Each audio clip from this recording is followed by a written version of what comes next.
Ustaz, saya masih saja bermaksiat dikala sendirian. Apa saran Ustaz? Apakah saya bermainkan taubat? Saran saya bahwasanya seorang tatkala bersendirian dia ingat ayat-ayat Allah Subhanahu wa taala yang memberi ganjaran besar bagi orang yang takut kepada Allah tatkala bersendirian. Seperti firman Allah Subhanahu wa taala, "Innal ladzina yakhshawna rabbahum bil ghaibi lahum maghfiratun wa ajrun kabir." Sungguhnya orang-orang yang takut kepada Allah tatkala sendirian, bagi dia ampunan Allah dan ganjaran yang besar. Ini ibadah luar biasa. Ibadah takut kepada Allah tatkala bersendirian itu ibadah luar biasa. Sampai-sampai Allah berikan ganjaran luar biasa, maghfirah, bagi dia ampunan. Wa ajrun kabir, dan ganjaran yang besar. Makanya waktu Allah Subhanahu wa taala sebutkan ciri penghuni surga, kata Allah dalam surat Qaf, wa uzlifatil jannatu lil muttaqina ghairu ba'id. Hadza ma tu'aduna likulli awabin hafiz. Man khasyiyar rahmana bil ghaib wa jaa'a biqalbin munib. Inilah tatkala surga didekatkan kepada para penghuni surga. Inilah yang kalian dijanjikan dulu tatkala di dunia. Allah sebutkan ciri-ciri mereka, di antaranya man khasyiyar rahmana bil ghaib. Orang yang takut kepada Allah tatkala bersendirian. Di antara tafsiran salaf dalam surat Ar-Rahman kata Allah, waliman khaufa maqama rabbih jannatan. Bagi orang yang takut akan agungnya Rabb Allah Subhanahu wa taala, dia mendapatkan dua surga. Di antara tafsiran para salaf yaitu orang yang tidak bermaksiat tatkala bersendirian, dia ingat kepada Allah Subhanahu wa taala. Ini yang pertama, dia ingat ganjaran-ganjaran tersebut, dan ini jihad, perjuangan bagi dia untuk bisa mengalahkan syahwatnya tatkala dia bersendirian. Yang kedua, dia berdoa kepada Allah Subhanahu wa taala.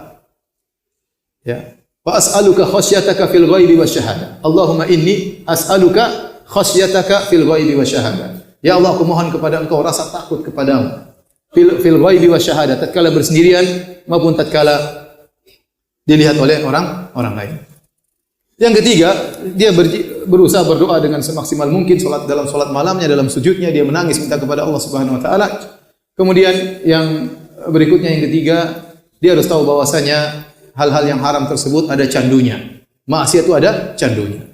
Sebagaimana seorang merokok ada kecanduan, sebagaimana orang morfin ada kecanduan, sebagaimana Muhammad ada kecanduan, melihat hal yang haram juga ada kecanduan. Maka dia harus lawan rasa candu tersebut dengan menjauhi, maksa dirinya untuk menjauhi hal tersebut dalam jangka waktu yang lama, agar kecanduan tersebut mulai mereda dan akhirnya hilang dengan izin Allah Subhanahu wa taala. Orang kalau ingin berhenti rokok apa caranya? Dia berusaha tidak merokok dan dia menjauhi orang-orang yang merokok. Segala hal yang bisa membuat dia kecanduan rokok kembali dia jauhi. Ya. Mungkin hari pertama berat, hari kedua berat karena candunya masih ingin, tapi setelah lewat sebulan, 2 bulan dia bisa meninggalkan. Maka demikian pula tatkala dia bermaksiat sendirian, maka rasa candunya tersebut mungkin baru bisa hilang setelah waktu yang lama, tapi dia harus berjuang dan berjuang. Berikutnya, kalau ternyata dia belum kawin, segera kawin. Karena orang yang jomblo itu orang yang menderita. Oleh karenanya Al-Imam Ibnu Rajab waktu menyebutkan tentang hikmah dari puasa, dia menyebutkan seorang bersyukur kepada Allah dengan puasa. Dia tahu betapa berat seorang menahan syahwatnya dari subuh sampai maghrib. Berat. Itu aja berat. Apalagi puluhan tahun. Bertahun-tahun menahan syahwatnya, sementara fitnah wanita luar biasa seperti itu. Dia bergejolak syahwatnya, entah kemana dia mau lampiaskan. Maka orang yang belum menikah segera menikah. Semoga dengan pernikahan tersebut dia bisa menyembuhkan penyakitnya dari bermaksiat tatkala sendirian. Berikutnya, kalau dia tidak bisa melaksanakan itu semua, dia tetap terjerumus dalam kemaksiatan, terus bertobat kepada Allah Subhanahu wa taala. Jangan pernah suudzon kepada Allah, terus menangis. Kapan dia bermaksiat segera menangis, minta agar Allah Subhanahu wa taala menghindarkan dia dari dosa ini. Wallahu taala alam bissawab.